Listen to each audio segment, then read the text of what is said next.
Well, the day has come. I fiddled with my Quadrajet long enough and gave up on my 78 454 truck, and I went and blew some money. Bought an Edelbrock intake, regular performer, Edelbrock 750 CFM carb, and a Pertronics distributor. I'm about to show you how I install all of them. Now, I was hoping to bamboozle FI Tech for a setup, but you know, they didn't really play along because I don't have enough YouTube clout yet. But I went back to Old Reliable here and went back to the peak of 1975 technology. So I'm not sure if I've updated about why I have to do this, but ever since June when I hauled Casey's 51 Chevy here, this thing basically won't want to do anything but idle. As soon as you press the gas, it turns off. I rebuilt the carburetor. See, it looks nice and clean and all that. It didn't help. So there's one of the circuits is clogged. It seems like the off idle transition doesn't work. You have to pump the gas just to keep it running. So you just gotta run up accelerator pump. This is a brand new carburetor actually that I rebuilt afterwards. But I went through 3 of these reman Quadrajets in 1 year from AutoZone. I just got fed up and bought all the Edelbrock stuff. But the truck's basically been unusable since June. So I finally get around to fixing it, have it in here. Big camper still on it, take up the whole shop. So I'm going to walk you through what we got to do here to change the intake and carburetor on this. Okay, first things first, I have the coolant draining down there. Mostly gone, still draining. I pulled the upper radiator hose off. Got to pull the heater hoses off. And then continue from there. Okay, to remove the intake manifold on Chevy engines, you have to remove the distributor because it goes through the intake. So there's a few ways you can go about this to make sure your engine still runs when you're done. If you're reusing your distributor, the easiest thing to do is take the cap off, because that's not really what you're worried about. You just want to make sure you know what is your number 1 wire, which is, you know, the wire going to the number 1 cylinder. But after you pay attention to that, you can pull the cap off. And the easiest way to do this is to rotate the engine while leaving the distributor locked until there's like reference points that make sense to you. So I'll come up here and show you. You can see the rotors pointing this direction at whatever point right now the engine stopped. Easiest thing that I found to do is to find a reference point on a firewall, whether it's already there or you make it. Like say this bolt here in the middle of this rust, or you can make a line with like a piece of soapstone or a marker and line this up with it. Then put a mark on the actual housing of the distributor, this part, which also lines up. So then when you pull the distributor out, you can put it back in, line all those lines up, and as long as you didn't rotate the motor, the engine should fire right up and still be exactly the same ignition timing you started with. So that's option 1. Option 2, since I'm using a new distributor, I'm just going to pull that one out.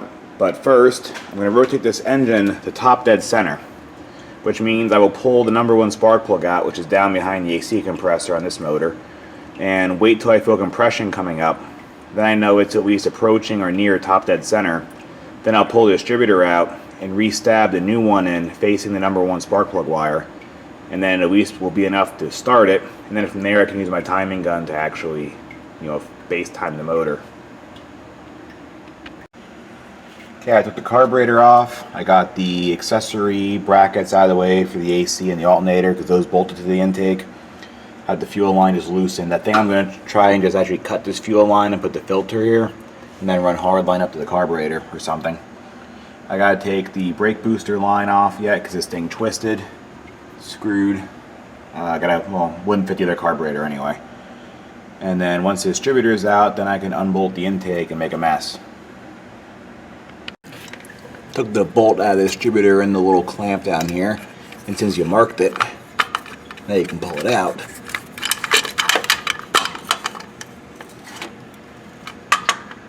Kind of curious to see how clean this engine is inside. So far it looks kind of promising. Now with everything else out of the way, the intake's ready to come off. Before you just go blasting it off, I'll tell you some experience. Take a look at the bolts in it. Like you'll notice this one here is a stud because the alternator bracket goes on this. That one there has a engine lifting bracket. Like that's what you use to put the chain to pull the motor out. There's another stud that goes to the AC compressor. So just pay attention to the order the bolts go in, because sometimes it actually matters for your accessories, and you'll put it all together and then go to put the rest of the stuff on and it won't fit. So just put them back in the same order they came out of. Just pay attention when you take them apart.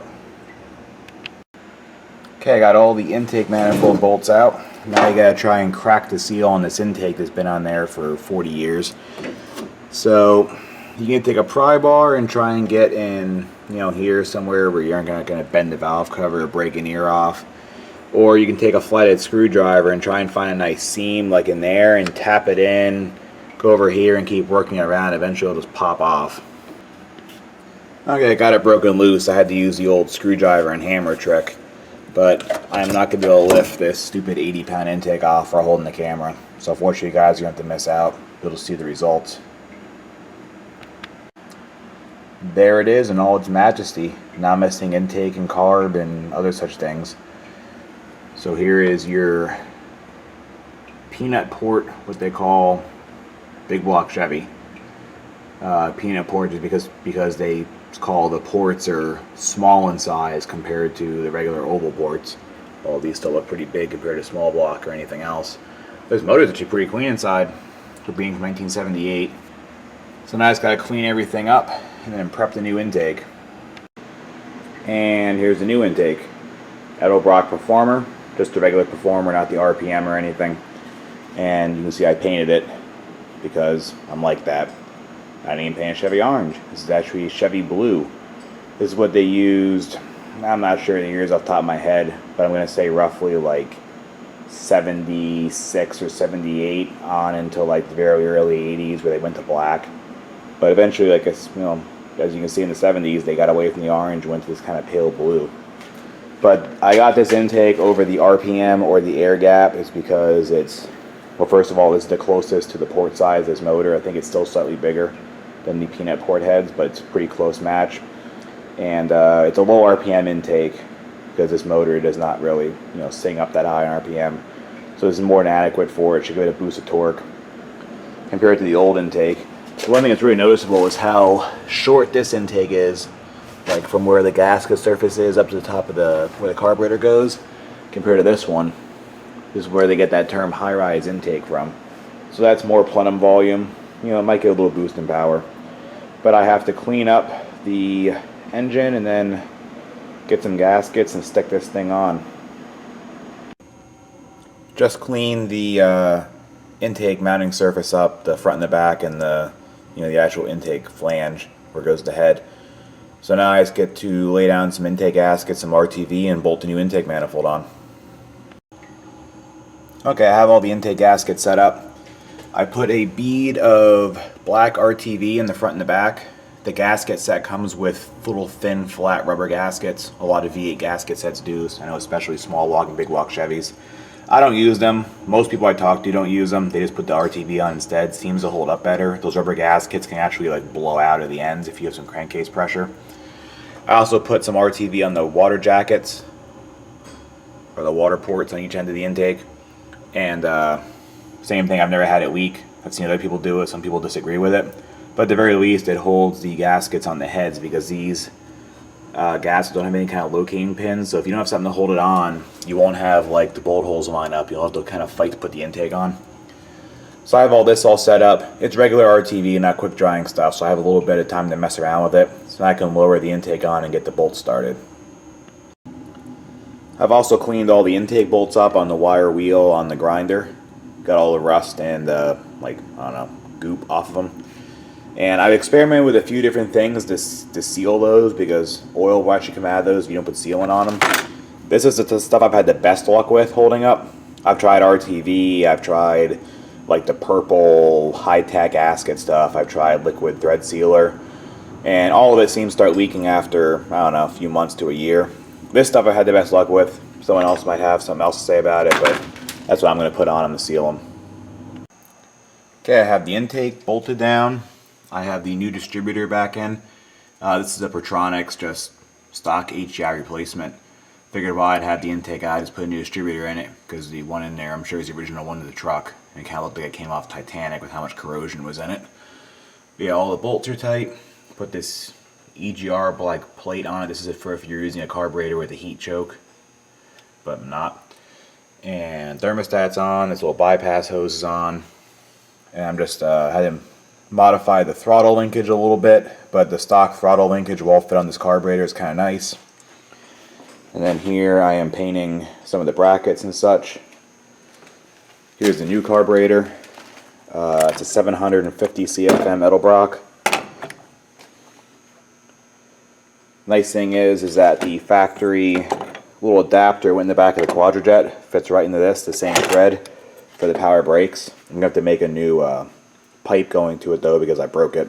And it wouldn't, I don't think it would have fit anyway, because the carburetor is up a lot higher than the old one was. But I'm just going to keep on working on it here. Okay, I put the carburetor on, distributor caps on, it should be timed. Did the fuel line, I did that a little better, but I don't know, maybe later. PCV hoses run, I ran a new power brake booster line, put on the heater hoses, the bypass hoses, new upper radiator hose, new lower radiator hose. Now I just have to set the spark plug wires and run an electric choke wire, and it's good to go. I'm inside the truck wiring up the electric choke. These old GM fuse boxes are pretty easy because they have extra ports. You see them right here. There's a few other ones depending on what you want to do. These two are fused accessories, so they'll turn on when the key's on, but they aren't constant power. The one up here is like a lamp. You can put auxiliary lights on it. You can see right now on my test light, there's no power going to it. You just reach up here and turn the key on.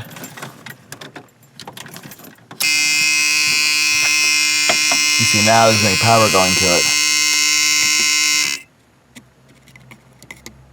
There we go.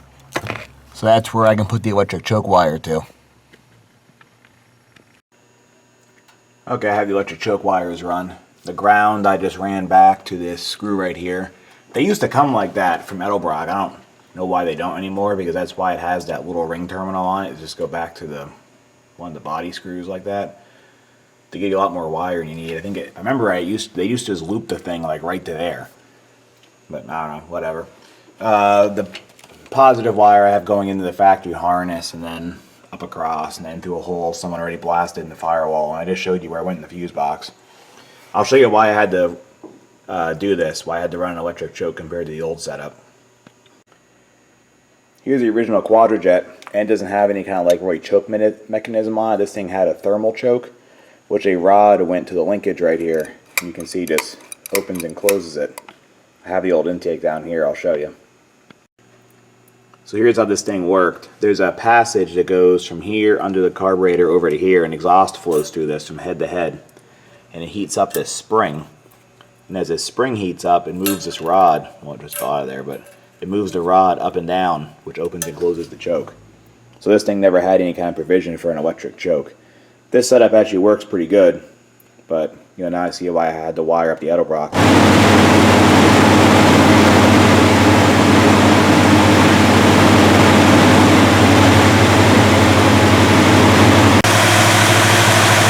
It's running on high idle on the choke right now. As I get power to it, it heats up another spring like on the other setup, and it slowly opens the choke plate. It's probably already warmed up enough to go in the low idle. There you go. Yeah, it actually runs really nice.